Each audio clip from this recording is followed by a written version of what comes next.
Alors, on doit déjà être en ligne. C'est en live. Bonsoir Renaud. Oui, bonsoir Amandine. Alors, je vérifie que tout est bien lancé. J'envoie les liens. On est bon, logiquement. Ouais, t'as dit Alors, on est actuellement en des direct, directs. c'est bon. Alors, je vais récupérer le lien exact du live. Je le rediffuse sur les événements. Super. Et je suis à toi. Alors, je vous Très laisse bien. arriver. On va voir qui est déjà en ligne. Je n'ai pas encore le live sous les yeux. Merci en tout cas d'être là ce soir. Hop. Et voilà, là je vais l'avoir partagé, plus d'options. Hop, copier. Et Renaud, je te fais transférer le lien si tu veux Ouais. partager de ton côté. Hop. Vous le partagez tout de suite là? Ouais, en fait, en fait, on cross-poste tous les directs à différents endroits. Après, tu peux le partager après ou maintenant, c'est comme tu le souhaites. Vous me l'envoyez comment là? Je vais l'envoyer, tu vas le recevoir en fait. Hop, ok. Ici, ajouter, je vais le cross-poster sur ton événement spécifique. Perfect. On est tout good. Hop. Alors, bienvenue à tous. Je vous vois arriver. Vous êtes déjà une dizaine. On est en train de finir les réglages. Dites-nous si le son est bon, si vous nous entendez bien. Renaud, je veux bien que tu dises juste un petit coucou pour voir si le son est OK. Bonjour à tous. Bonjour à tous. Je suis ravi d'être là ce soir et je suis ravi de partager ce moment avec vous tous, avec Amandine. Et Amandine, merci de m'avoir invité. Donc c'est top. Merci à toi d'avoir accepté. Hop. Bah, plaisir. Allez, c'est tout bon. Je viens de lancer le partage sur les deux événements. Et ça y est, on est tout OK. Voilà, je mets le live sur le téléphone à côté. On puisse suivre les commentaires des personnes. Ah, pardon, Du je vais coup, faire je mon puisse micro. te passer s'il y a des questions en direct, que je puisse te les diffuser. Alors, allez, exceptionnellement, je vais mettre le téléphone à gauche. Hop, je coupe le son du téléphone et j'essaye d'aller dessus. On va y arriver. J'aime bien les aléas du direct. Comme ça, je le partage aussi. Tac, tac. Je pense au dernier live, je serai au top. Chaque soir, il y a des choses qui s'améliorent, il y a d'autres choses. Ça va aller. En tout cas, Voilà, il y a plein de monde. merci à tous d'être là chaque soir parce que du coup, les intervenants prennent du temps, mais vous aussi. Donc, c'est très agréable de vous lire et de vous voir. Alors, le son est OK, parfait.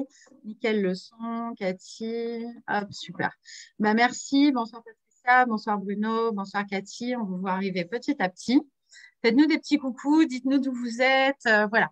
On peut interagir, je lis vos commentaires et je peux les passer à Renaud en direct si vous avez des questions pendant le live. Donc, du coup, Renaud, merci beaucoup d'avoir accepté ce défi de live dans le sommet Impact.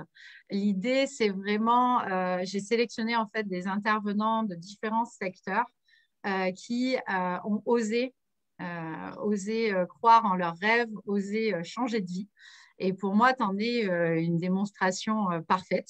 Et donc, merci d'être là. Merci à toi. Euh, du Et coup, merci à vous tous d'être là aussi ce soir.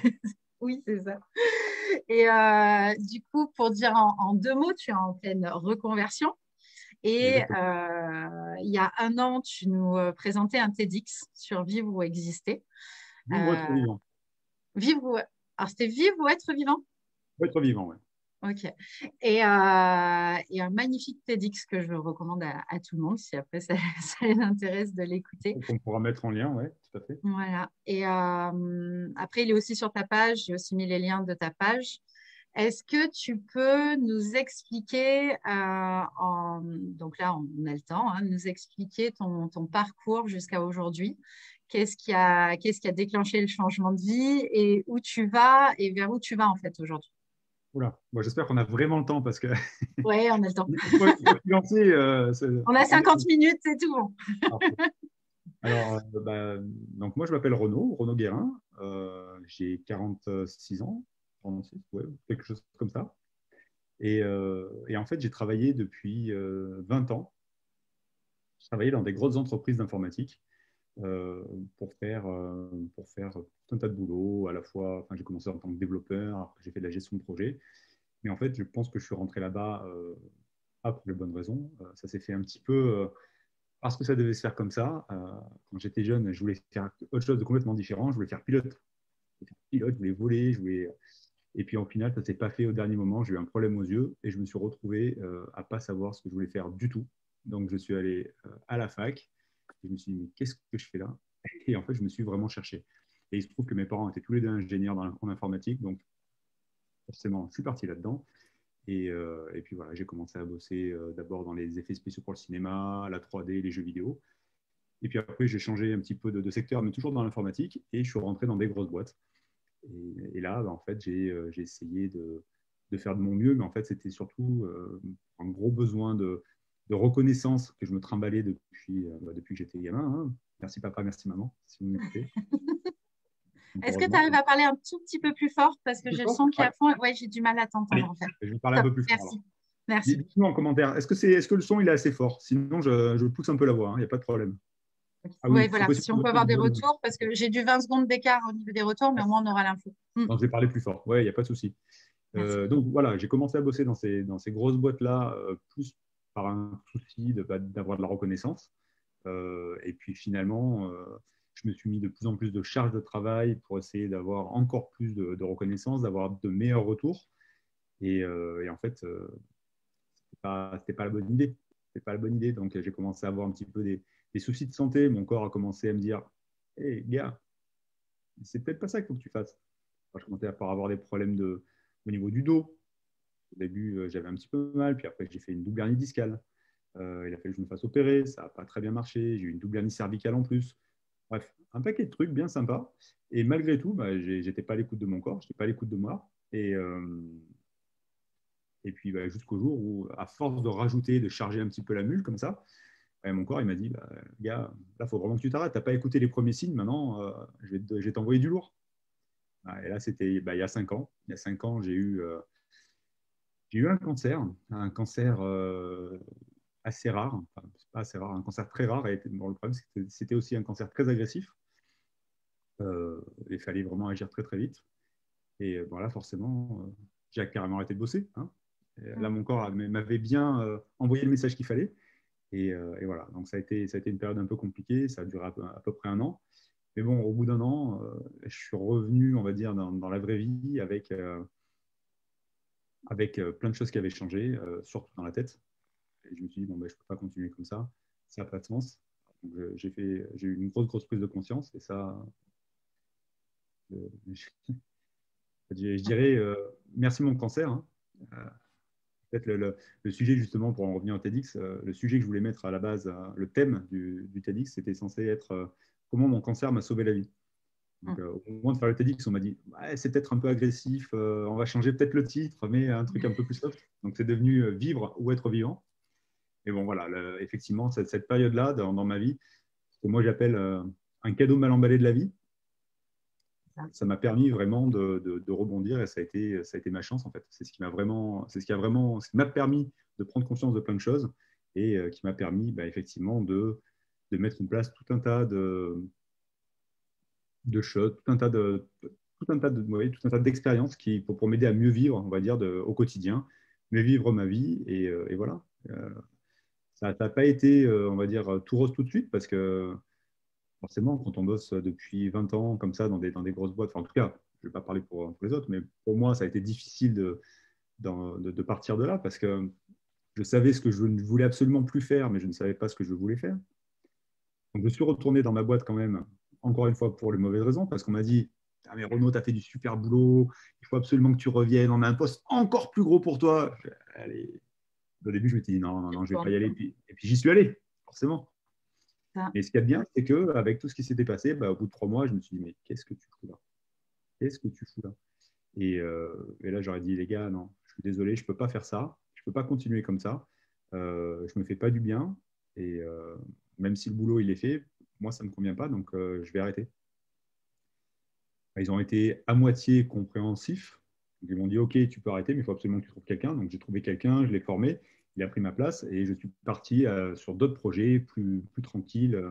avec des clients. Mais bon, au final, la pression est revenue quand même, hein, forcément. Quand tu peux faire le boulot bien dans des secteurs comme ça, où c'est quand même des grosses boîtes, bah, la pression revient.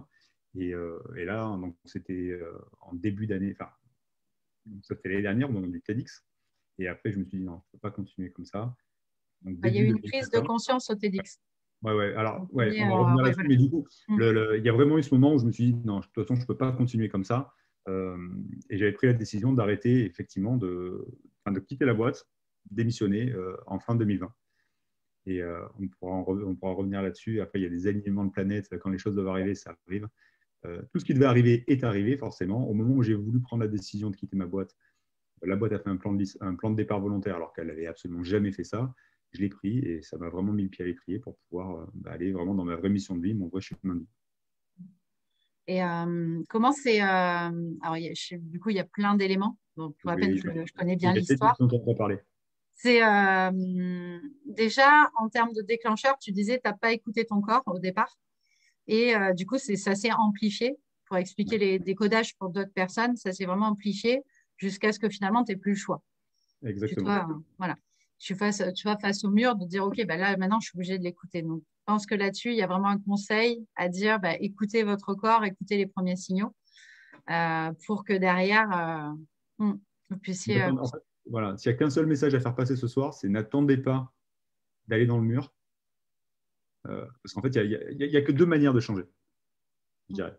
En tout cas pour moi. C'est soit vous allez dans le mur, vous le prenez en pleine face, et là, bah, vous n'avez pas le choix. Il y a tellement de choses qui vous arrivent dans la tête que bah, vous n'avez pas le choix et vous changez, parce que c'est comme ça. Soit vous, justement, vous êtes un petit peu à l'écoute, et quand les premiers signaux arrivent, bah, là, vous dites, ah, je vais peut-être les écouter. Et bah, là, c'est un petit peu compliqué, parce que ça demande quand même, justement, d'être proactif par rapport à tout ça, et de se dire, bah voilà, ok, j'ai compris, effectivement, j'ai peut-être vu tout un tas de personnes qui ont vécu un petit peu des choses similaires. Bah ouais, souvent, ça finit pas bien.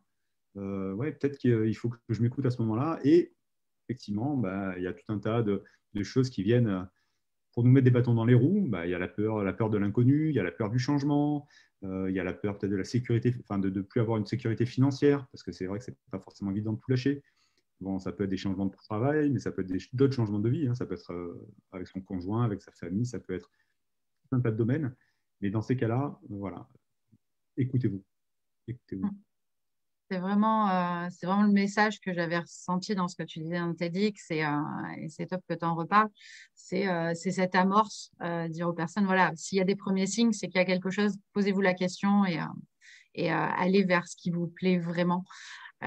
Et du coup, après, donc toi, tu vas à un TEDx. Pour raconter quand même l'anecdote, c'est que tu vas à un Alors, TEDx, mais tu es toujours salarié dans ta boîte.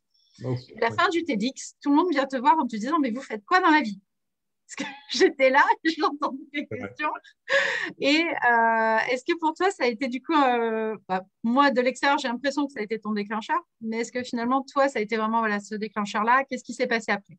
Ah ouais, non, ça a vraiment été le déclencheur. L'histoire du TEDx, c'est une histoire un peu marrante, et c'est pour ça que je vous disais, j'étais pas comme ça. Il y a quelques années, j'étais très, très cartésien. Moi, les choses, c'était carré, c'était scientifique. Te dire, OK, écoute ce qui se passe autour de toi, regarde quand les planètes, elles s'alignent. C'est du pipeau, c'est du flambi. Non, non, faut arrêter de déconner. Et en fait, il y a bah, presque 2 ans maintenant, un peu moins, je m'inscris dans un club de prise de parole en public. Ça s'appelle Toastmasters. Donc, c'est un club, c'est un club qui est mondialement connu. Il y a des milliers de clubs Toastmasters à travers le monde. Et l'idée, c'est vraiment d'améliorer sa prise de parole en public. Et moi, pourquoi je voulais faire ça? Parce que autant je peux être super à l'aise à la base avec des amis, avec un auditoire que je connais, sur des sujets que je connais, là, je peux être intarissable. Mais je l'avais bien vu justement en travaillant dans ma grosse boîte, quand il fallait que je prenne la parole devant plusieurs dizaines, centaines de personnes sur des sujets soit que je ne maîtrisais pas, soit que je n'aimais pas, il y avait des soucis. Et je me suis dit, moi, enfin, je me suis rien dit, je me suis dit, en fait, j'ai toujours eu envie, quand j'étais plus jeune, et même encore aujourd'hui, de faire de la scène. Je me suis dit, un jour, je ferai du théâtre, ou je ferai une rockstar, ou, voilà. C'était vraiment un truc, je me suis dit, voilà, j'aimerais pouvoir monter sur scène et prendre la parole comme ça devant des centaines de personnes et être super à l'aise. Alors, il ne faut pas croire, hein. Et puis en plus, la peur de parler en public, c'est quand même la peur numéro un, hein. Au-delà de toutes les peurs, au-delà de la peur de la mort et ainsi de suite, c'est la peur numéro un, prise de parole en public. Et donc, je m'inscris à ce fameux club Toastmasters que je connaissais parce que j'avais des collègues qui y étaient. Petite dédicace à CJ, à Anne et à tous les autres qui m'ont permis d'aller là-bas. Je m'inscris à Toastmasters du coup, très rapidement, j'ai un mentor. Donc, c'est Anne Topono. Ou Anne aussi, ouais, une dédicace à Anne. Pourquoi Anne, qui était justement l'ex-présidente justement du club de Toastmasters de Sophie Antipolis. Et Anne me dit, on se fait un petit rendez-vous, on va se boire un verre dans un bar à l'époque, on pouvait encore se retrouver dans des bars et boire à des coups. Et elle me dit, bah, À une bonne époque. ouais. Elle me dit, ton objectif, c'est quoi? Je dis, bah, écoute, moi, j'aimerais effectivement pouvoir un jour monter sur scène et ainsi de suite. Et voilà, donc ça, c'était on va dire, mon objectif court terme. Voilà. Moi, j'aimerais pouvoir faire de la scène et être super à l'aise devant tout le monde. Aujourd'hui, ce n'est pas le cas. Et notamment pour tout ce qui est improvisation et ainsi de suite, c'est un petit peu compliqué. Et elle me dit, ouais, et ton objectif à plus long terme? Je dis, ben, moi, un jour, je rêve de faire un TEDx. Je me dis, ah ouais, quand même. Je dis, ouais, ah ouais, ça serait vraiment le kiff. Et Anne me dit à ce moment-là, fais attention à ce que tu demandes, Ça va t'arriver. parce que ça peut t'arriver. C'est ça. Mm. Vous la fait courte, je commence les sessions de Toastmasters, ça se passe super bien. Les premières fois, c'est une catastrophe, forcément. Les improvisations, c'est compliqué, mais très très vite, je progresse. Ben, je progresse en fait tout simplement en pratiquant et surtout en voyant aussi tous les autres qui sont là, qui font des discours, parce qu'on progresse en les voyant justement prendre la parole en public. On progresse aussi parce qu'on a des personnes qui sont là pour nous évaluer, qui nous donnent des retours, des feedbacks. Donc c'est top. Voilà. Un peu la pub pour Toastmaster, mais c'est vraiment super si vous voulez prendre la parole en public. Et au final, 9 mois plus tard, ben, je crois que c'est toi d'ailleurs, Amandine, qui avait posté que tu avais pris une place pour un TEDx à Grasse. Et TEDx Marseille, j'avais pris la place, je crois. à Ah Marseille, non, ouais. pour Grasse, t'as Non, raison. c'est Bah, Grasse, j'ai fait c'est les deux, Grasse. ouais, de l'année. Ouais. Voilà. Et je me dis, tiens, mais ils font un TEDx à Grasse, je ne savais pas. Et en fait, c'est leur premier TEDx. Et je me dis, ben, il y a quand même un truc. Grasse, c'est vraiment à côté de chez moi. J'essaye de les contacter. Et je les Ouais, contacte. je me souviens que tu avais mis que tu les contactais, en fait. Oui, Ouais, oui, c'est ça. C'est bien ça, oui. ça faisait 9 mois que j'avais commencé la prise de parole en public, hein. On est bien d'accord, ça faisait même pas un an. Et je les contacte, je dis, on ne sait jamais, j'y vais au culot. Le thème, en plus, qu'ils avaient, c'était un thème qui était justement retour aux sources, retour aux racines. Je me suis dit, putain, ça colle vraiment. Parce que pour ceux qui ne savent pas, sur un TEDx, il y a toujours un thème principal. Et après, chaque discours, bah, il est censé s'aligner avec ce thème-là. Et je me suis dit, un retour aux sources, retour aux racines. Moi, j'ai vraiment envie de raconter mon histoire, ce qui m'est arrivé, justement, mon cancer et comment je m'en suis sorti et tout ce que j'ai mis en place après. Bah, ça pouvait le faire. Je les contacte, je raconte mon histoire, je leur pitch le truc en 2-3 minutes. Et là, ils me disent, bah non, on est désolé, le nombre d'intervenants on a rempli. Bon, bah, tant pis. Et puis, 2-3 jours après, ils me rappellent, ils me disent, bah, finalement, on a peut-être une place. Écoute, ton discours, enfin, ton truc et ton histoire a l'air quand même vraiment bien. Euh, si tu veux faire un discours, c'est bon, c'est pour toi. Alors là, je me dis, là, là, il y a quand même un truc. Et là, on était à moins d'un mois du TEDx. En sachant qu'un TEDx, normalement, ça se prépare en 3, 4, 5, 6 mois. Ou Et là, même j'étais à plus, moins hein. d'un mois. Même plus, hein. T'en as qui se préparent sur un an sur l'autre. Mm. Donc, j'étais à moins d'un mois et je me dis, mais qu'est-ce que j'ai fait? Et en plus, tu ne dis à personne la thématique. Oui, C'est-à-dire que tu sais la thématique, on ne sait pas ce qui va se passer. mais pourquoi je suis allé les voir? Pourquoi je leur ai demandé de participer? Je suis un grand malade. Et du coup, je contacte tout de suite ma mentor, donc Anne, qui est d'ailleurs coach de prise de parole en public. Je lui dis, Anne, j'ai 3 semaines pour préparer mon TEDx. Elle me dit, OK, si tu veux, je t'aide, on y va. Et donc, en 3 semaines, il a fallu que j'écrive complètement mon discours. Donc, pas de souci, enfin, pas de souci, je l'écris, ça va bien. Sauf que bah, moi, quand j'écris un discours, je l'écris comme si j'écrivais un bouquin. Donc, Anne me dit, ton discours, top. Et tu le gardes pour ton livre. Là, c'est pourri pour faire un speech.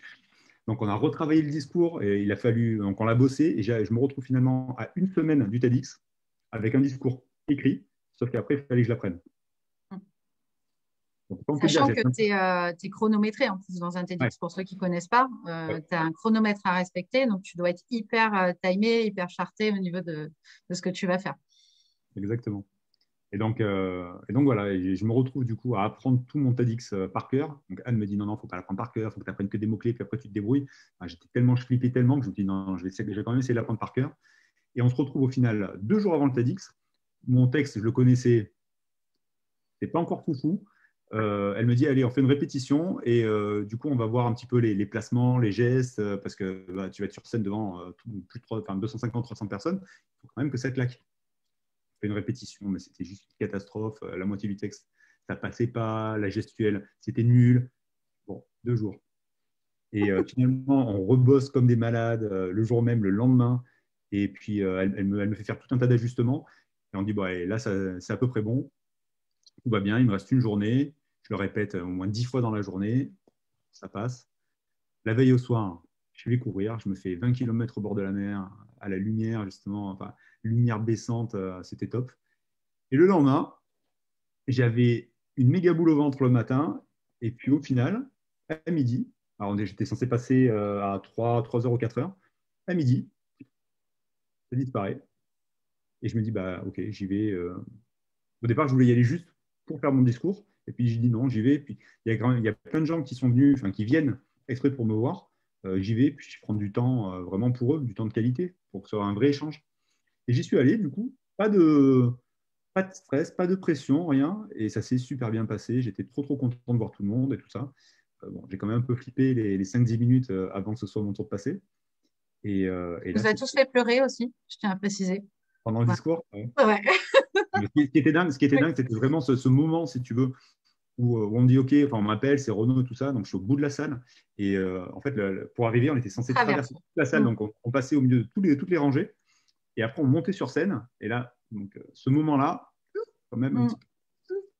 Donc, je passe comme ça entre les trucs. Il n'y avait pas trop de bruit, tout ça. Il y avait la moitié des gens sur leur téléphone. Je fais, oh putain.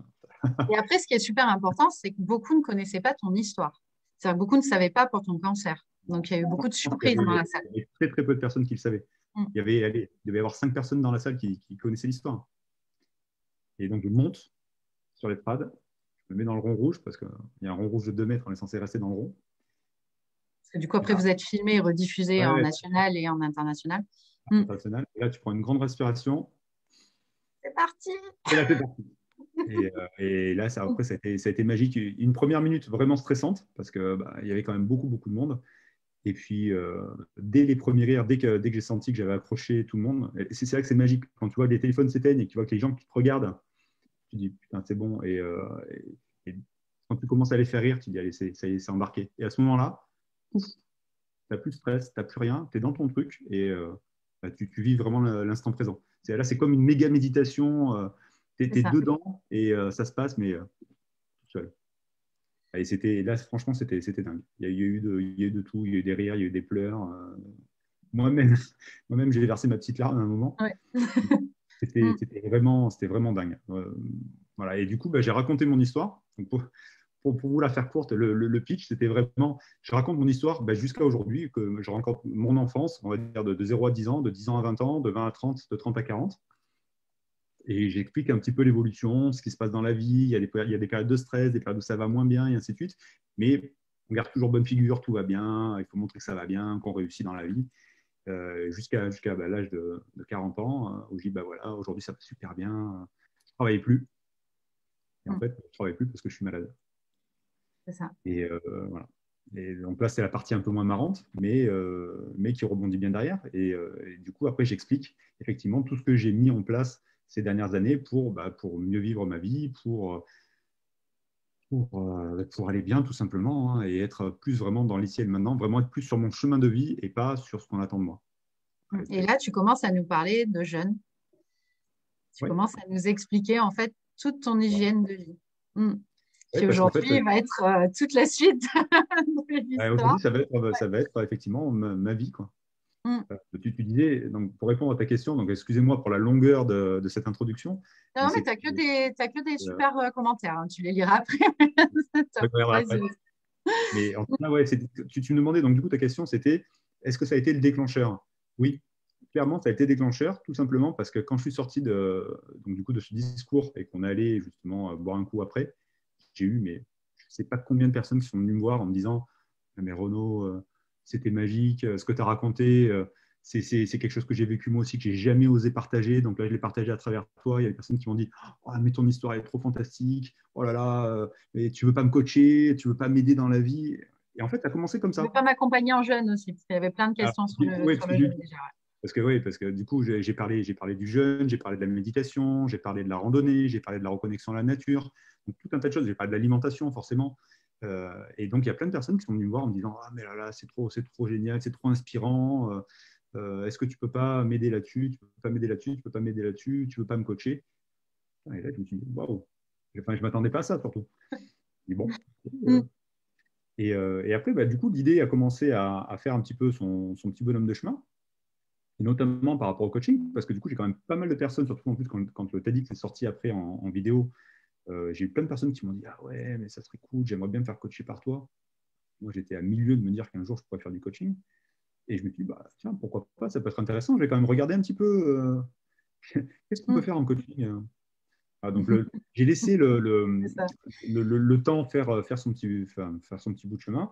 Je me suis vraiment plus penché sur la partie du jeûne parce qu'en fait, j'ai commencé à jeûner. On pourra en parler après si vous voulez, mais j'ai commencé à jeûner pendant mon cancer, pendant mes traitements.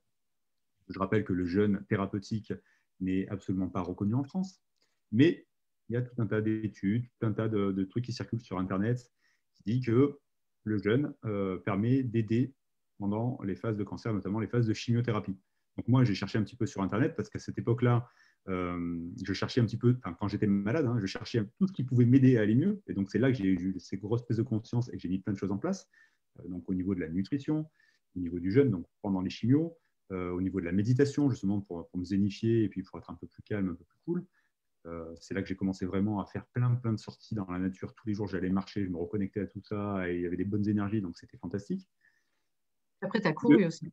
Ouais, bah, je courais déjà, mais là, du coup, je me suis remis à courir et encore plus, Mm. parce que j'étais vraiment en contact avec la nature. Avant, je courais surtout sur des routes. Et là, c'est le moment où j'ai dit stop, j'arrête de courir sur la route. Maintenant, je cours dans la forêt. Et là, vraiment, je remplis mes batteries quand je cours dans la nature, parce que je me connecte à tout ce qu'il y a autour. Et là, c'est magique. Magique. Et donc, du coup, j'ai essayé de jeûner pendant. Je vous le dis parce que c'est un petit peu l'anecdote marrante et pas très marrante en même temps. Euh, donc, la première fois que je me suis dit, tiens, je vais jeûner, donc c'était pendant mes phases de chimio.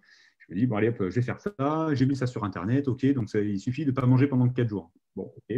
J'avais vu que, parce que du coup, mes phases de chimio, c'était 4 jours de chimio. J'avais des poches dans tous les sens. Parce que du coup, j'étais jeune, en bonne santé, sportif, mais le cancer que j'avais, c'est quand même une belle saloperie. Donc, ils m'ont dit, écoute, super, on va faire un pot belge, on va prendre toutes les trucs de chimio les plus violents qu'on a et on va tout balancer en même temps. Donc, j'avais 3 chimios super agressives en même temps. Et j'ai dit, bon, ça pique un peu quand même. Je vais essayer de faire quelque chose pour que ça aille mieux. Et j'ai dit, donc, je vais jeûner.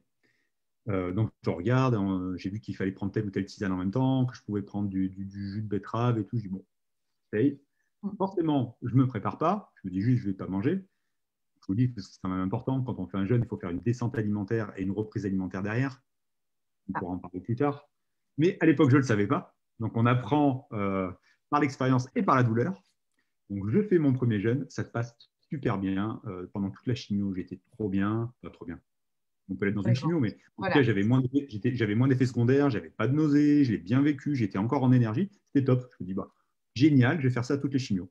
Sauf que avant, j'avais continué à manger normalement. Et après, quand je suis rentré chez moi, forcément, j'avais toute la famille qui était là, famille lyonnaise. Donc, genre, ils m'avaient préparé un énorme gratin dauphinois avec des tranches de lard. J'avais une énorme quiche Ah, la reprise alimentaire au culturelle. top. Ouais. Mm. Mon oncle avait fait un énorme tiramisu. Donc, vraiment, de trucs légers, quoi.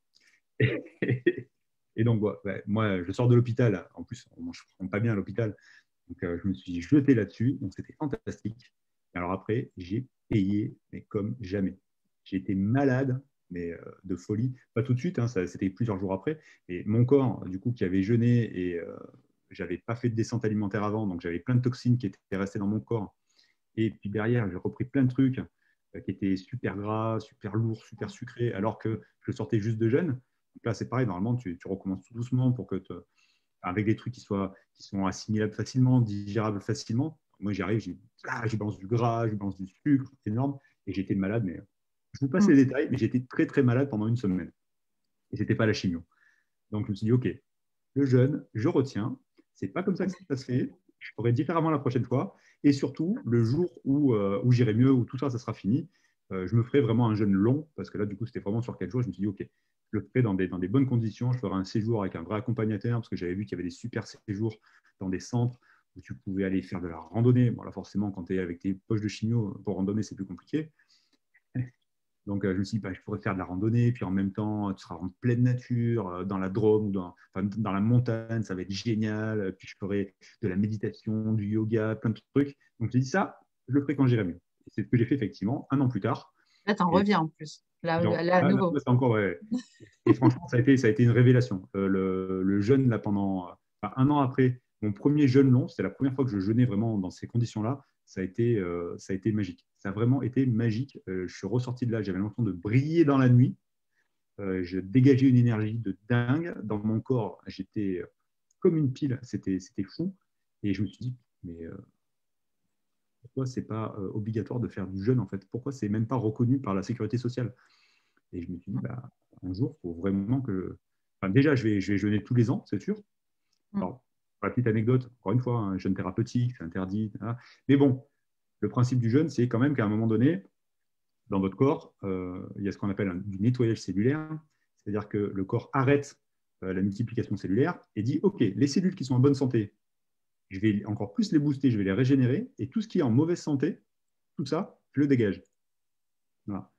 Le principe, c'est que les cellules cancéreuses, c'est quand même pas des cellules qui sont en super santé normalement, qui se nourrissent énormément de sucre, sauf que quand tu arrêtes de jeûner, enfin quand tu arrêtes de manger, que tu te mets à jeûner, eh ben, tu ne donnes plus de sucre du tout. Donc les cellules cancéreuses,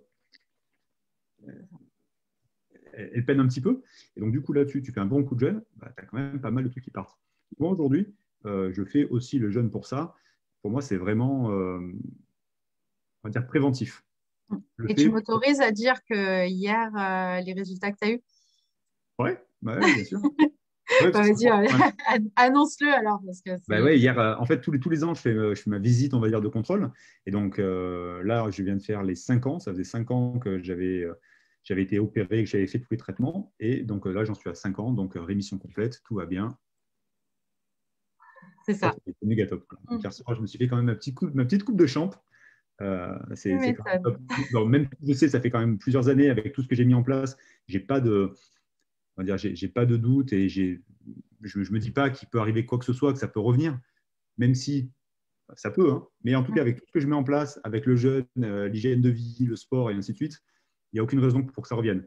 Et Mais du coup, ton quand même, changement de vie aussi, parce que tu as exactement. basculé du coup. Ah ben Tu ouais. t'es autorisé à basculer. Ah, il y a plein de cœurs qui sont en train d'arriver. C'est ça. Il y a une Non, personne c'est qui met, c'est pas évident de tenir pendant les jeûnes. Est-ce que toi, tu as un conseil par rapport à ça?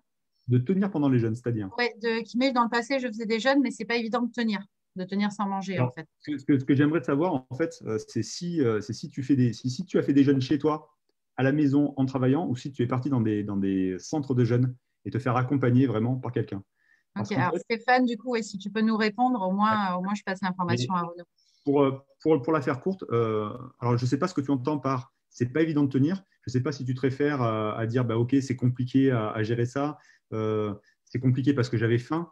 Toute cette histoire de faim et ainsi de suite, si jamais tu fais une bonne descente alimentaire, c'est une bonne préparation et que tu fais tout ce qu'il faut en aval, enfin en amont, pardon, quand tu es accompagné justement par un professionnel, eh ben, tu réunis toutes les conditions pour que ton jeûne se passe vraiment au mieux. Et Ouais, il normalement, l'avait fait par chez exemple, lui. Il l'avait fait voilà, chez lui. ben, Mm. ça, on pourra en parler. Ça, c'est vraiment des trucs que je mets en place en ce moment, justement, du coaching à distance pour les gens qui veulent vraiment le faire chez eux. Parce qu'un jeune, ça ne s'improvise pas vraiment. Tu peux chercher des informations sur Internet, tu peux chercher des informations dans des livres, mais il peut arriver plein de petits trucs. Si tu n'as personne qui est là avec toi pour vraiment t'accompagner par rapport à ça, tu peux te faire des flips des fois parce qu'il peut arriver des petits trucs tout simples. Bah, toi, tu sais pas gérer, alors que quand tu es accompagné par quelqu'un qui connaît ça dans ses métiers, bah, il va pouvoir te régler ça en 2-2 avec de la naturo, avec 2-3 plantes, avec un hydrolat, et ça passe très très bien, très vite. Et pour cette histoire de faim, c'est juste qu'il faut vraiment bien faire sa descente alimentaire et faire une purge. C'est un Ouais. petit appart. Non, mais Par c'est rapport ce à qui met qu'il n'a pas été, ça. il a pas été accompagné, ouais, c'est ça. Voilà. Mm. Ça, on pourra en reparler si tu veux après. Mais en fait, il y a vraiment cette histoire-là, l'histoire de faire la descente alimentaire. Donc, descente alimentaire, pour ceux qui ne connaissent pas, c'est réduire petit à petit certaines catégories d'aliments, des plus néfastes, des plus toxiques, jusqu'au plus facilement assimilables et digérables, de façon à ce qu'il n'y ait plus rien qui reste dans tes intestins pendant que tu jeûnes, plus rien qui puisse se transformer en poison. On va dire, si tu manges de la viande rouge la veille de ton jeûne et que tu arrêtes de manger, ton système digestif, c'est un tuyau. Hein. S'il n'y a plus rien qui rentre en haut, il n'y a plus rien qui sort en bas. Donc, ça veut dire que tout ce qui reste dans les intestins, bah, ça reste dans les intestins. Donc, si c'est quelque chose qui est, je vais dire, des fibres, des légumes, des fruits, ça ne pose pas vraiment de problème. Ça peut te faire un petit peu des gaz, mais ce n'est pas très grave. Par contre, si jamais c'est de la viande rouge, par exemple, le problème de la viande rouge, c'est qu'elle elle va rentrer en putréfaction et ça va vraiment se transformer en poison. Sauf que ce poison-là, il est dans tes intestins et il va passer par les pores des intestins, parce que c'est le principe des intestins. Hein. Tous tes nutriments, tout ce qu'il y a de bon dans ton corps, ça passe des intestins dans le reste du corps, au niveau des vaisseaux sanguins et des vaisseaux lymphatiques. Mais si du coup tu te retrouves avec, par exemple, de la viande rouge qui est là, qui continue qui Bah oui, commence à avec automatiquement. tout ça, et ben, ça fait vraiment du poison. Et ben, là, c'est pareil. Ton poison, comme les bons nutriments, il passe par les pores et en fait, tu t'empoisonnes. Donc, tu Ouais. peux avoir vraiment. Alors, ça, c'est vraiment pour le pourquoi tu fais la descente alimentaire. Donc, d'abord, tu coupes tout ce qui est toxique, donc tout ce qui est alcool, café, thé. Après, tu vas couper la viande rouge. Après, tu vas couper tous les dérivés de produits, tous les dérivés animaux, toutes les protéines animales, donc tout ce qui est les œufs, les laitages, les fromages, ainsi de suite. Après, tu vas couper tout ce qui est céréales, donc le pain, tout ce qui est gluten, les pâtes, le riz, ce truc-là. Après, les légumineuses. Et puis, tu finis juste à la fin par un jour ou deux de fruits et de légumes. Donc, vraiment des trucs super digestifs, histoire que, en plus, déjà, ça t'apporte que des trucs bons. Et en plus de ça, ça te nettoie tout le tube digestif et tout le système intestinal en même temps. Et à Après, je la vois il y a plein de questions et du coup, ce qui pourrait être sympa, c'est que tu nous fasses un atelier ou tu vois, tu fin, fasses un atelier. Bon, après, sur l'assaut, tu peux faire un atelier, on peut l'organiser. Mais je voilà, vois avec qu'il y a plein de personnes ouais, qui posent des questions. Et comme après, on risque d'être pris par le temps, je pense que ça pourrait être Ok. super sympa qu'on Donc, s'organise. je Qu'on finis juste s'organise. cette histoire. Ouais, je finis Oui, juste quand vas-y, même cette histoire. Le truc, c'est que quand tu fais ta descente et qu'après tu fais une purge, l'idée, c'est vraiment qu'il n'y ait plus rien, en tout cas le minimum de choses dans tes intestins. oui. Et si jamais il reste des trucs dans les intestins, tu auras faim. Parce que ton organisme, tant qu'il y a des trucs dans les intestins, il considère ça comme, pour lui, c'est que tu es encore en train de manger, parce qu'il reste de la matière. Donc si tu n'as pas fait une bonne descente, si tu n'as pas fait une purge, eh ben, tu auras faim pendant tout ton jeûne, et là, ça va être très Oui, dur. d'accord. Ok. Voilà, tout Ah, simplement. super. Et voilà, c'était juste le petit aparté, mais le jeûne, on pourra en reparler quand vous voulez. J'ai vu qu'il y a pas mal de trucs qui étaient passés sur le jeûne intermittent. Il y a plein de manières différentes de faire des jeûnes intermittents. Bah là, il y en a Euh, qui en parlent, il y en a qui demandent, qui disent qu'ils voudraient tester le jeûne long contre la fibromyalgie. Tu as plein de questions dessus. C'est pour ça que je peux proposer on fera quelque de chose. voir pour qu'on se fasse un atelier. Ouais.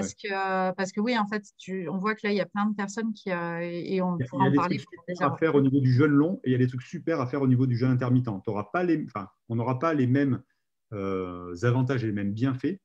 Le jeûne intermittent, c'est vraiment, on va dire, de l'hygiène de vie et ça permet vraiment de mettre son système digestif au repos tous les jours pendant un petit moment, voire même, suivant la durée, de commencer à passer en cétose, donc de commencer à taper dans les graisses et donc du coup de déstocker toutes les saloperies qui sont dedans. Parce que pour la faire courte, toutes les toxines que vous avez dans votre organisme, tout ce que vous avalez, que vous mangez, que vous buvez, que vous ingérez, que vous inhalez, les vapeurs toxiques. Et il y a aussi tout ce qui est, on va dire, tous les acides et toutes les toxines qui sont produites par ce que vous avez dans la tête. Parce que tout à l'heure, on parlait effectivement du stress. Pour moi, mon cancer, c'est arrivé à cause de ça. Hein. Charge de stress massive qui durait sur la durée, enfin justement qui durait trop longtemps. Ça a duré des mois et des mois et des mois. Au bout d'un moment, ça fait vraiment des toxines dans votre corps. Et si vous ne les éliminez pas, c'est là qu'on va dans le mur. Donc tout ça, à un moment donné, il faut les sortir. C'est le même principe dans le burn-out, en fait, puisque du coup, tu Exactement. montes Et en fait, tu toutes ces descends pas dans toxines qui sont là dans votre corps, de manière générale, s'il n'y en a pas trop, votre organisme il arrive à les éliminer. Si jamais il n'arrive pas à les éliminer, il les stocke. Et il les stocke comment? Dans le gras. Parce qu'en fait, toutes ces toxines-là sont liposolubles.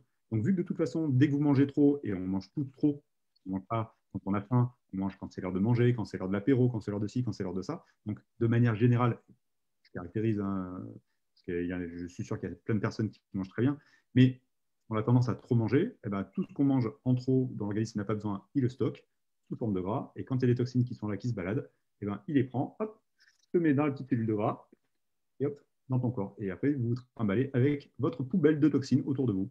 Et C'est tant que ça. cette poubelle-là, vous ne la videz pas, vous vous trimballez avec ça pendant des années et des années et des années. Et moi, c'est pour ça que j'ai commencé à jeûner. C'est parce que j'avais toutes ces poubelles de produits rémanents, parce que la chimio, c'est top, hein, ça permet de sauver les cancers, je ne dis pas le contraire, mais la chimio, c'est juste du poison. On vous balance du poison pour tuer des cellules cancéreuses, mais ça ne tue pas que des cellules cancéreuses.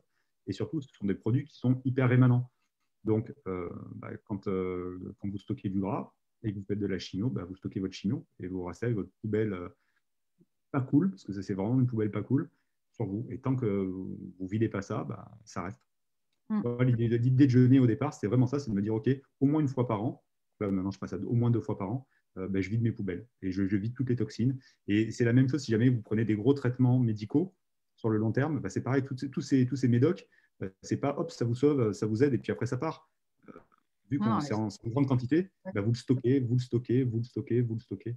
Et à un moment après, donné, pour ceux qui auraient des burn-out, il y a aussi tout ce qui est sport. Parce que moi, j'avais mis en place justement le sport tous les jours, bien même sûr, que 30 minutes, qui du coup permet de ouais, déverrouiller un burn-out.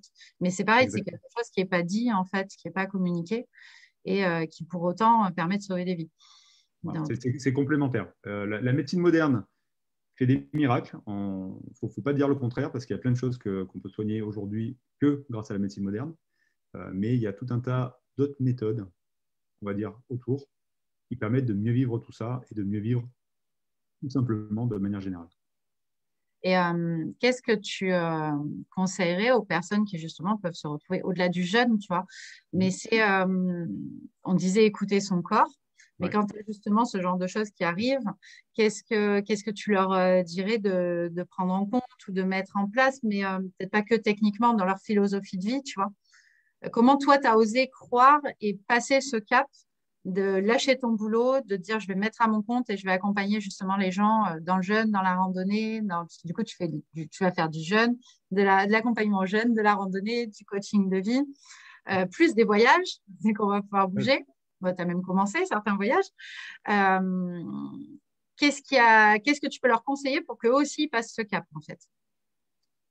C'est un petit peu ce qu'on disait au début, c'est vraiment s'écouter. Le problème, c'est qu'aujourd'hui, tout va très vite. On est on va dire dans l'instantanéité de tout. Les réseaux sociaux, on passe notre temps à regarder si on n'a pas des notifications. Si quelqu'un vous envoie un message, si on n'a pas répondu dans les 30 secondes, l'autre il va se dire mais pourquoi il ne m'a pas répondu, mais qu'est-ce qui se passe, il y a un problème. Donc, on est tout le temps, tout le temps, tout le temps dans le mental. Pour moi, un des secrets, en tout cas moi, ce qui m'a vraiment aidé, c'est lâcher le mental. À une époque, je côtoyais des personnes qui me disaient mais Renaud, lâche prise, notamment par rapport à mes problèmes de dos. Plus je me focalisais sur mes problèmes de dos, plus j'avais mal et moins ça partait. Alors là, je vous fais quand même une petite anecdote qui était quand même sympa. Euh, donc j'avais quand même ces fameux problèmes de double hernie discale, donc deux en bas, deux en haut. Je souffrais le martyr, je me fais opérer, ça ne marche pas. Et là, j'en étais au point de me dire, OK, Renaud, là maintenant, tu te fais opérer, mais tu te fais opérer bien. C'est-à-dire, je me fais carrément virer les disques, je me fais mettre des prothèses. Donc là, c'est opération par devant, 6 mois d'hôpital derrière, l'arrêt de fou, et tu n'es même pas sûr que ça marche. Et j'en étais vraiment à ce niveau-là de douleur. Et là, on me dit, Monsieur Guérin, vous avez un cancer. Et Ouais, il faut être prêt à l'entendre. Hmm. ouais, alors, enfin, on ne te le dit pas comme ça. On dit, oui, vous avez un... Oui, pardon. Vous avez un... Hein. Et là, du coup, c'est toi qui dis, tu dis, vous ne savez pas en train de dire que j'ai un cancer. Et là, bam, tu as lâché la bombe, tu as ta carte de membre. C'est ça. Donc, bon, et tout ça pour dire qu'à ce moment-là, eh ben, tu lâches prise parce que ton dos, enfin, non, gag, c'est vraiment pas ce qui est important pour toi. Enfin, en tout cas, pour moi, forcément, je me suis dit, bah, non, je vais peut-être essayer juste de rester vivant, en fait, juste voilà, de m'en sortir. Et en fait, mon dos, j'y ai plus du tout pensé. Alors que ça faisait des mois et des mois, enfin même des années, que je me focalisais là-dessus, j'y pensais tout le temps, tous les jours, je me disais, putain, mais je ne peux plus courir, je ne peux plus faire de sport, qu'est-ce que je peux faire pour aller mieux. Et j'étais à fond sur mon dos. Et là, du jour où on me dit, Monsieur Guérin, vous avez un cancer, et où je commence à lutter contre ça, du coup, pour m'en sortir, pour aller mieux, je ne pense plus du tout à mon dos. Et petit aparté, 1 an plus tard, quand je finis tous mes traitements, que je m'en sors, que je suis heureux comme pas possible, je me dis, Elle est pas mal, l'autre. j'avais pas mal au dos Ça. Hmm. et je n'avais absolument plus aucun problème de dos. C'était fou. Et là, j'ai repensé vraiment à toutes ces personnes qui m'avaient dit, mais Renaud, ton dos, c'est justement, c'est une histoire de stress, c'est une histoire de, t'es tout dans la tête, t'es tout dans le mental. Lâche prise. Alors, lâche prise, c'est super facile. Lâche prise, ça veut dire quoi, lâche prise? Je sais pas, je débranche un truc. Non, ben, ça fonctionne pas comme ça. Mais en fait, ouais, si, c'est vraiment ça le plus important. Et il y a plein de choses à faire qui permettent de lâcher prise, Hmm. bah, sans aller jusqu'à avoir un cancer, hein, on est bien d'accord. Mais notamment, C'est vous ça. pouvez le faire, Hmm. hein, pouvez le faire en méditant, vous pouvez le faire en faisant du yoga, parce que le yoga, c'est de la méditation en mouvement. Vous pouvez le faire tout simplement en allant vous balader dans la nature. Moi, ça a été magique. Justement, quand j'étais en traitement, tous les jours, j'allais marcher au moins 2 heures ou 3 heures dans la nature. Et je revenais de là, j'étais full power, full patate, plein d'énergie, alors que j'étais quand même dans les traitements et ça a duré un paquet de temps, hein, parce que j'ai eu plusieurs opérations, plusieurs traitements, retraitements derrière, des rayons, tout la totale. Mais aller marcher dans la nature, pour moi, ça a vraiment été aussi un truc de dingue. C'est comme le jeûne. Et je me suis dit, ouais, il y a vraiment quelque chose. Et j'ai commencé à me ressourcer grâce à la nature.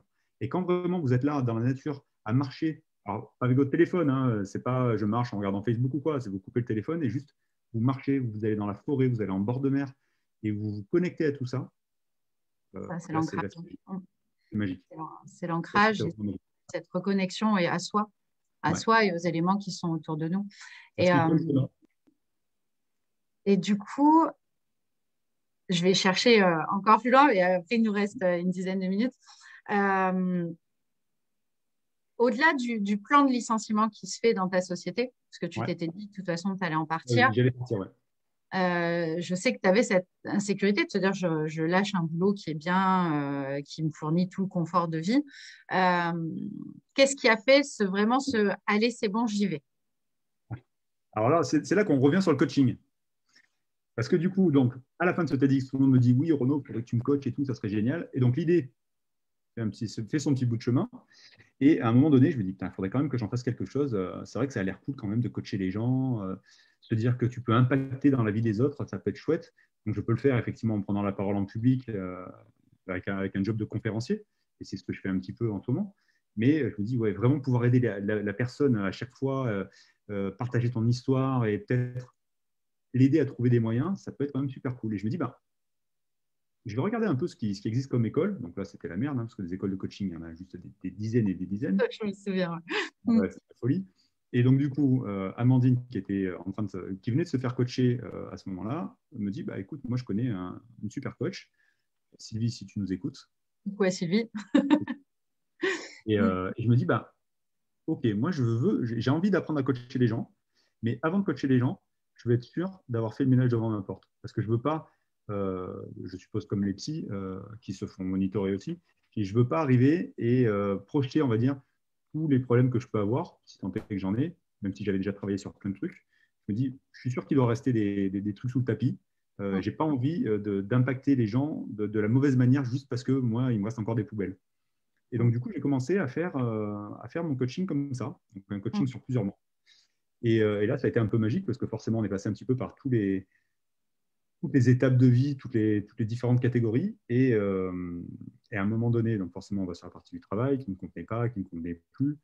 Et là, je me dis, ouais, non, non, il faut vraiment que je fasse quelque chose. Mais j'arrivais pas à lâcher parce que j'avais vraiment cette peur viscérale de manquer, de me dire, non, non, je vais avoir des problèmes d'argent, je vais pas m'en sortir, ça va jamais le faire. Et c'est d'ailleurs pour ça que j'étais resté dans ma boîte depuis 10 ans. C'est que il y avait tellement d'avantages à rester dans une grosse boîte que je me suis toujours dit, non, il ne faut pas partir, c'est pas possible. J'avais un crédit pour la Je maison, me les souviens de enfants. conversations, oui, où c'était. Mais Voilà. non, c'est impossible. Et d'ailleurs, c'était un vrai problème hein, quand je suis sorti on va dire, de tout ça, de la maladie et ainsi de suite. Dans ma tête, c'était, mais plus jamais j'y retournerai. Mais d'un autre côté, je dis, ouais, mais il faut quand même manger. Donc, c'est pour ça que j'y suis retourné. Encore une fois, pas pour les bonnes raisons. Et après, j'ai commencé à reprendre des postes comme ça, pas pour les bonnes raisons. Ce qui est bien, c'est que j'avais pris conscience de plein de choses, donc j'ai réussi à faire le pas de côté et aller vers des choses de plus en plus gérables pour moi. Et donc, je fais mon coaching et à un moment donné, bah, c'est le coaching qui m'a sauvé aussi. C'est-à-dire que pendant une des séances de coaching, on a vraiment réussi à débloquer ces croyances que j'avais parce qu'en fait, on fonctionne quasiment qu'avec des croyances. On ne fonctionne pas avec des faits réels. Et pour qui tu le faisais aussi? Oui, tout à fait. Il y a eu ce déclic-là. Alors, il y avait les croyances que j'avais moi et après, il y a eu le déclic de se dire, OK, mais si vraiment tu sautais le pas, qu'est-ce qui pourrait faire sauter le pas? Et là, pour moi, ça a vraiment été la connexion avec mes enfants. À partir du moment où on a mis le doigt sur le fait que j'avais un super discours, je disais à tout le monde, mais oui, il faut arrêter, il faut vivre vraiment votre vie, il faut faire que des choses qui sont inspirantes, allez-y les gars, c'est comme ça que vous allez vous en sortir. Sauf que moi, je restais dans ma boîte à faire du boulot qui ne me convenait pas du tout. Euh, donc déjà, à assumer, c'était un petit peu compliqué, parce que j'essayais de prêcher la bonne parole, mais bon, j'étais le premier à ne pas le faire, en tout cas sur la partie boulot. Et du moment où je me suis rendu compte que je disais tout le temps à mes enfants, faites vraiment ce qui vous plaît dans la vie. Ne faites pas ce qu'on attend de vous. Faites quelque chose qui vous fait vibrer vraiment. Si vous devez faire des études, même si on n'est pas d'accord, allez vers quelque chose qui vous fait vibrer parce qu'il faut vraiment que votre vie, ça soit ça. Mm. Et moi, je passais mon temps tous les soirs, enfin tous les jours à aller au boulot et le soir à rentrer en me disant putain, j'ai passé une journée de merde, mais pourquoi je reste là?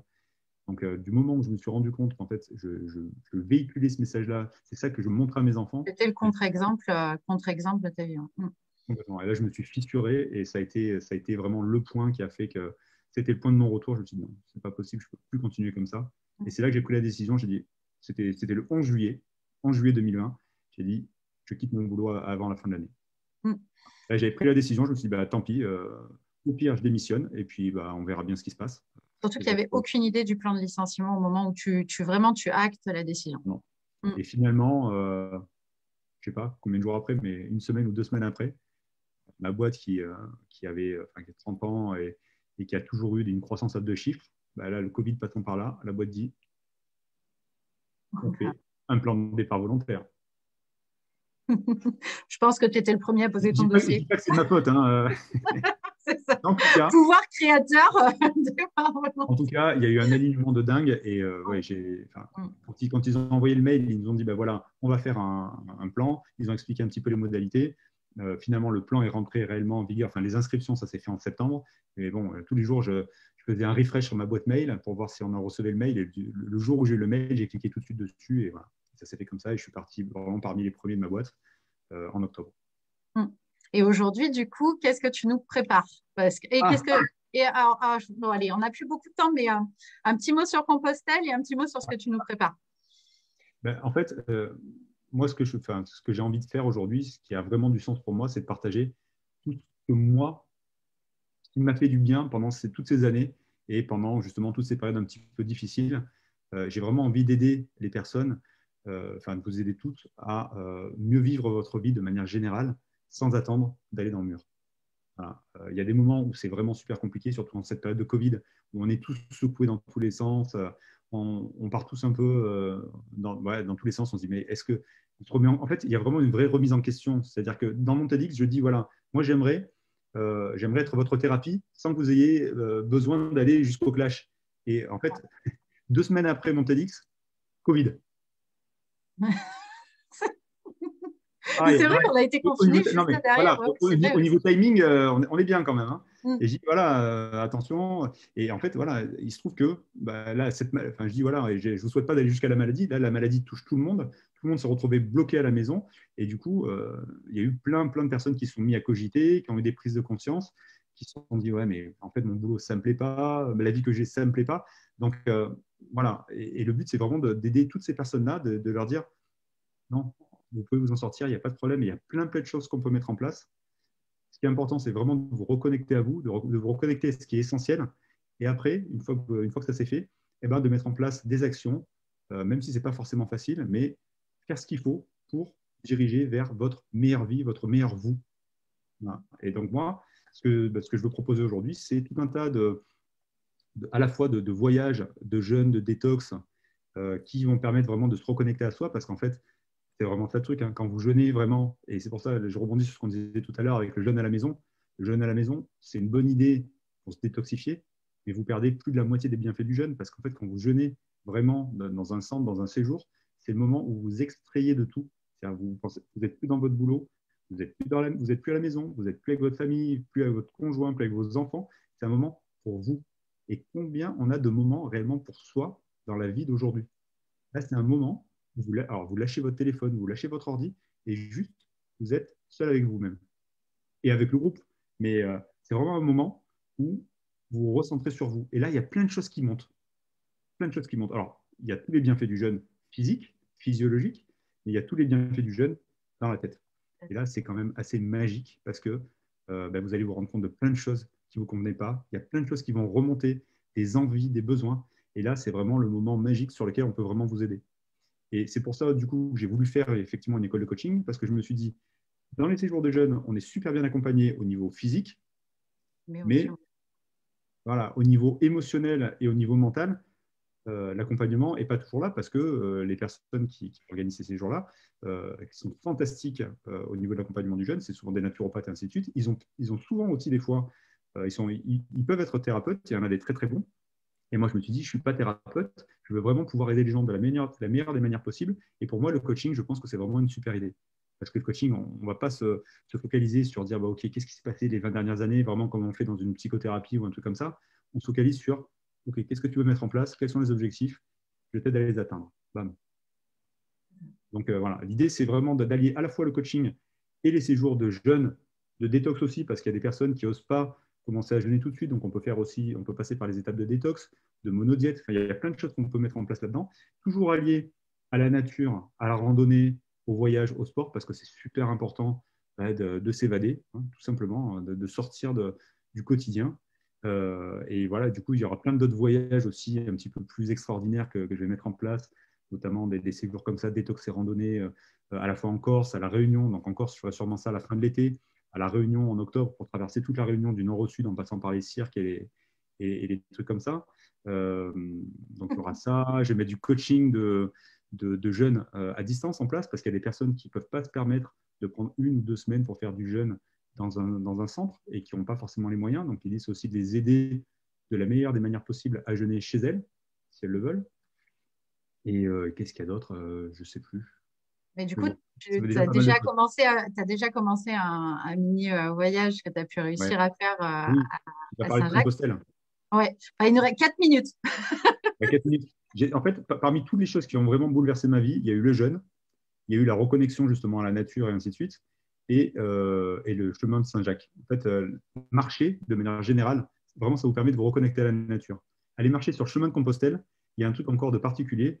Euh, et alors, il y a des personnes qui vont vraiment pour la partie religieuse, qui sont très, très croyantes. Moi, ce n'est pas mon cas. J'y suis allé vraiment la première fois en me disant, tiens, je suis super open, je vais voir ce qui se passe. Allons-y. Et ça a été une révélation comme de faire mon premier jeûne. Je suis revenu de là transformé, et il y a une telle énergie, une telle bienveillance sur ce chemin. Il y a vraiment quelque chose qui se passe là-bas, qui se passe sur aucun autre chemin de randonnée. Donc aujourd'hui, effectivement, il va y avoir les voyages de jeûne et rando, mais il va y avoir aussi vraiment des séjours sur le chemin de Compostelle. Donc c'est ce que j'ai fait effectivement déjà en octobre, sur des séjours courts. Donc c'est 4 ou 5 jours pour faire des tronçons du chemin de Compostelle. Et là, je vais commencer aussi fin mai à faire ça. Donc ça sera soit des longs week-ends, soit carrément des semaines pour les personnes qui peuvent dégager une semaine complète. Donc en fait, ça va être un mix. Euh, Ouais. voilà. Mais mois à venir, ça va être un mix de voyages courts ou longs sur le chemin de Compostelle, séjours courts ou longs de jeûne ou de détox et randonnée, et voyages un peu extraordinaires. Et le but, c'est toujours, effectivement, chaque fois, de vous reconnecter à vous et de vous faire du bien au niveau physique. Il y a un autre truc qu'on va mettre en place, et ça va être génial. Je vous en dirai pas. Enfin, je vais passer très très vite dessus parce qu'on va Ah, faire le ça. teasing. Ah Vas-y, ouais, ouais. teasing. Et Avec à un 2 minutes de la fin, tu nous fais un gros truc teasing. de Vas-y. dingue. J'ai un ami qui est chef, qui était chef dans un super hôtel à 4 étoiles à Cannes, qui vraiment est fantastique, qui a vraiment eu lui aussi une prise de conscience par rapport à la cause animale, par rapport aux bienfaits, à la santé, et ainsi de suite, qui du coup a arrêté carrément de travailler dans ce resto-là et qui aujourd'hui fait de la cuisine végétale. Et ce qu'on va faire, c'est qu'on va aussi organiser du coup des séjours sur lesquels on va faire détox et rando, mais il y aura aussi des cours de cuisine pour tous les gens qui ont envie de passer justement à la cuisine végane, végétarienne et ainsi de suite, mais qui ne savent pas comment faire parce que ce n'est pas dans leur culture. Et donc du coup, on fera un séjour où le chef sera là tous les jours pour donner des cours de cuisine, on mangera ce qu'on fera avec le chef, et en plus, il y aura toute la partie détox et randonnée. Ah, Donc voilà, génial. on va organiser des trucs comme ça, et ça va être vraiment top. Mm. Voilà. Ah, Plein de choses à venir. c'est ça. J'espère pouvoir commencer très très vite. Donc il y a des trucs que je suis en train de mettre en place. Et voilà. Donc normalement, je commence en mai. Trop bien. Bon, Alors, tu en nous tout cas, tiens au courant, hein. voilà, pour tous les séjours en physique, ça sera en mai. Pour tout ce qui est coaching et coaching de jeunes à distance et tout ça, ça je peux le faire déjà aujourd'hui, donc il n'y a pas de problème. Et pour tous les séjours physiques, je commence en mai. Et du coup, tu nous tiens au courant parce qu'il y a quelque chose quand même qui est fou, c'est que dans tous les participants, en fait, vous avez tous quelque chose qui arrive dans les semaines à venir. Donc, du coup, je te propose, comme les autres personnes, plus le fait de s'organiser un atelier vraiment sur le jeûne, si ça Mhm. t'intéresse, et Avec de grand le plaisir. passer par la page. Et ça, Si c'est de la demande et que ça intéresse toutes les personnes qui te suivent, moi, c'est avec grand plaisir. on va vraiment organiser ça. En tout cas, si tu es OK, on l'organise et voilà. Donc, c'est acté. On va juste fixer une date. Et après, du coup, bah, dis-moi quand tu sors et au moins, moi, je peux repartager aussi sur la page avec grand plaisir pour donner la suite. Et puis, si tu m'y autorises aussi, bah, je mettrai ton TEDx sur la page parce que je pense que ça peut être vraiment dans la continuité Ouais, du ça vaut le sommet. coup. Ah, si, il y a un dernier truc que je voulais vous dire. Allez, vas-y. Comme Steve Jobs. Ah, one Allez, more thing. allez. À partir normalement du mois prochain, je lance justement un podcast. J'ai lancé un super podcast, donc je l'acte devant vous parce que c'est un truc que je voulais faire depuis longtemps. Et donc là, je vous le dis à vous, vous êtes les premiers à le savoir. J'ai rien encore publié par rapport à ça. Justement, je lance un podcast qui va s'appeler Vivre ou être vivant. Et l'idée, c'est vraiment de partager à la fois des expériences des connaissances d'experts qui vont venir en fait parler de toutes ces choses qu'on peut mettre en place pour aller mieux vivre sa vie euh, et aller jusqu'à l'action, en fait. Voilà. Tout ce qu'on peut mettre en place par rapport à tout ça, être mieux, vivre mieux, se reconnecter à soi, se reconnecter à la nature et passer à l'action. Parce que on peut, comme dans mon cas, hein, pendant 5 ans, se dire ouais, je vais faire et pas faire. Mais en fait, voilà, qu'est-ce qu'on peut faire concrètement pour y aller? Et donc, l'idée, c'est de faire dans ce podcast-là, il y aura des épisodes avec des experts, donc des thérapeutes, des naturopathes. On parlera du jeûne, on parlera de tout un tas d'autres choses, d'énergétique, de nutrition, de tous ces trucs-là. Mais il n'y aura pas que ça. Moi, ce que je trouve super important, c'est surtout de partager aussi des expériences de personnes qui sont passées par là. Donc l'idée, ça sera vraiment d'interviewer des personnes qui ont eu comme ça des histoires de vie un peu compliquées et qui ont réellement à un moment donné fait un vrai virage dans leur vie. Qu'est-ce qui les a, en fait, exactement ce dont on a discuté ce soir, qu'est-ce qui s'est passé à ce moment-là, qu'est-ce qu'ils ont mis comme changement dans leur vie et quelle vie ils vivent aujourd'hui, maintenant, est-ce qu'ils sont vraiment sur leur chemin de vie, dans leur zone de brillance. C'est vraiment ça. Moi, ce que je veux, c'est amener les gens dans leur zone de brillance. Donc, dans le podcast, il y aura ça. Des experts, des interviews de gens comme vous et moi, et puis moi qui prendrai la parole aussi un petit peu de temps en temps. Ah, génial. Super. En plus, ouais, bah, c'est pile dans la continuité. Et puis le fait Ouais. que tu l'actes avec nous, merci. Merci. Merci à vous. J'aime bien fonctionner comme ça. Moi aussi, à lancer le. Allez, maintenant, je suis obligée de le faire. Donc, ça y est. Voilà. Merci Amandine. Hein, du coup, Bah, merci à toi pour ce témoignage. En tout cas, tu pourras voir les commentaires. Il y a vraiment beaucoup de merci, beaucoup d'attentes sur l'atelier aussi. Donc, donc voilà, donc un deuxième acte à mettre en place. parfait. C'est Geneviève là, qui met merci à tous les deux pour cet enthousiasme et vous mettez dans vos partages et dans ce parcours de vie extraordinaire. Voilà, plein de merci. Pour les coordonnées de Renaud, vous les retrouvez en dessous de la vidéo. Ouais. Sinon, sur mon site, sur soin-énergie.com, vous avez une page avec le sommet. Et dans le sommet, en fait, vous retrouvez chaque intervenant avec toutes les coordonnées, que ce soit le téléphone, les emails, les pages Facebook, les sites pour ceux qui en ont. Voilà, il y a tout dessus. Et je remets en plus les replays que je passe après sur YouTube pour que du coup, chaque intervenant puisse être retrouvé sur la même page. Donc allez fouiller, allez contacter Renaud. Tu as un gros bisou de ta sœur.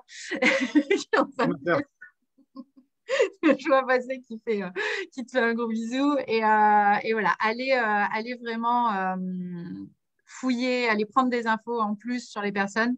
On a 1 heure et on se verrouille sur 1 heure pour pas être trop déborder, parce qu'après, pour certains, je sais que c'est long quand ça fait plus d'1 heure. Et, Parler, je suis désolé. mais non, mais c'était le but. Attends, sinon, bien sûr que c'était l'objectif. Au contraire, tu as 1 heure. Donc, ça avait 1 heure. En tout cas, merci encore. Merci à tous. Pour tous ceux que ça intéresse, à 21 heures, on a la méditation qui est justement sur la thématique du sommet, d'aller chercher cet impact, de s'autoriser à changer sa vie. Donc, je vous retrouve à 21 heures. Ça fait une petite pause repas pour tout le monde.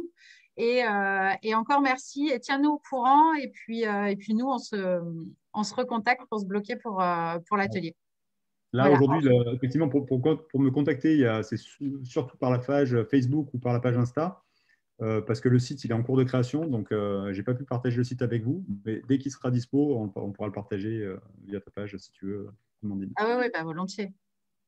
T'es le bienvenu quand tu veux.